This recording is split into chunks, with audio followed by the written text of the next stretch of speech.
ఆమె ఒక ప్రముఖ యూట్యూబర్. చిన్న వయసులోనే సోషల్ మీడియాలో లక్షల మంది ఫాలోవర్స్ సంపాదించుకుంది.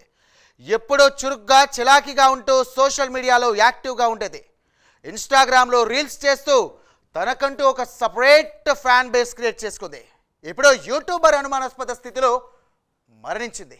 ఆ యూట్యూబర్ మరణం ఆమె కుటుంబంలో విషాదాన్ని నింపగా ఆమె ఫ్యాన్స్ హృదయాలను తీవ్రంగా కలిచివేసింది. ఇంతకీ ఆమె మరణానికి గల కారణం ఏంటి? ఆమె ఆత్మహత్య చేసుకుందా లేక ఆమెను ఎవరైనా ప్లాన్ చేసి మర్డర్ చేశారా? తెలుసుకోవాలంటే వాట్స్ ది స్టోరీ.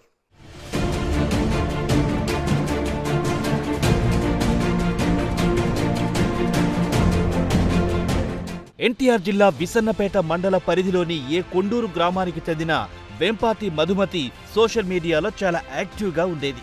ఇన్స్టాగ్రామ్లో రీల్స్ చేస్తూ తనకంటూ ఒక సెపరేట్ ఫ్యాన్ బేస్ను క్రియేట్ చేసుకుంది. ఆమెకు ఇన్స్టాగ్రామ్లో లక్షల్లో సబ్స్క్రైబర్లు ఉన్నారు. తెల్లదేవరపల్లికి చెందిన ఫోటోగ్రాఫర్ బొల్లిపోగు ప్రతాప్తో మధుమతికి పరిచయం ఏర్పడింది. ప్రతాప్కు అప్పటికే వివాహం కాగా అతడికి 2 పిల్లలు కూడా ఉన్నారు. మధుమతి ప్రతాప్ల పరిచయం కాస్త కొన్నాళ్లకు వివాహేతర బంధానికి దారితీసింది. వారిద్దరూ ఒకే ఇంట్లో కలిసి నివసించేవారని ప్రచారం కూడా కొనసాగుతోంది. అయితే ఉన్నట్టుండి మధుమతి అనుమానాస్పద స్థితిలో మృతి చెందింది. ఇప్పుడు ఈ సంఘటన ఎన్టీఆర్ జిల్లాలో కలకలం సృష్టించింది. మధుమతి మరణం ఆమె కుటుంబంలో విషాదాన్ని నింపింది.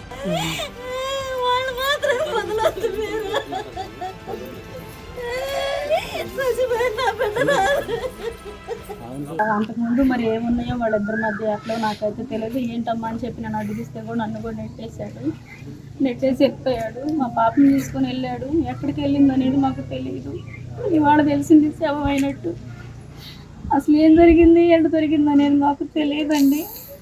మా వాడు నాకు ఫోన్ చేసినట్టు కూడా మాకు తెలియదు. వాడు ఏం చేశాడో వాడు మొత్తం వాళ్ళ ఫ్యామిలీ మొత్తం నా బిడ్డను చంపేశారు. ఉరి పెట్టుకున్నాడు తెలిసింది మాకు. అయితే వాళ్ళు రాత్రి వాళ్ళ ఇంటికి తీసుకెళ్లారంటండి. అతని భార్య, తల్లి, తండ్రి, ఇతను అందరూ కలిసి మరి రాత్రి 2 గంటలప్పుడు వాళ్ళ ఇంటికి తీసుకొని మరి ఏం గొడవ జరిగిందో తెలియదు. తర్వాత మా మాతగారి ఇంటికి తీసుకొచ్చి వదిలిపెట్టారంట.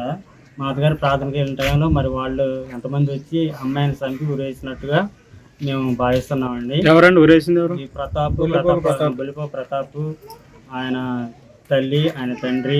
రాత్రి వాళ్ళ మధ్య ఏం జరిగిందో రాత్రి 2:30కి వాళ్ళ ఇంటికి తీసుకొచ్చాడంట. వాళ్ళ సమక్షంలో మరి ఏం జరిగిందో తెలియదు.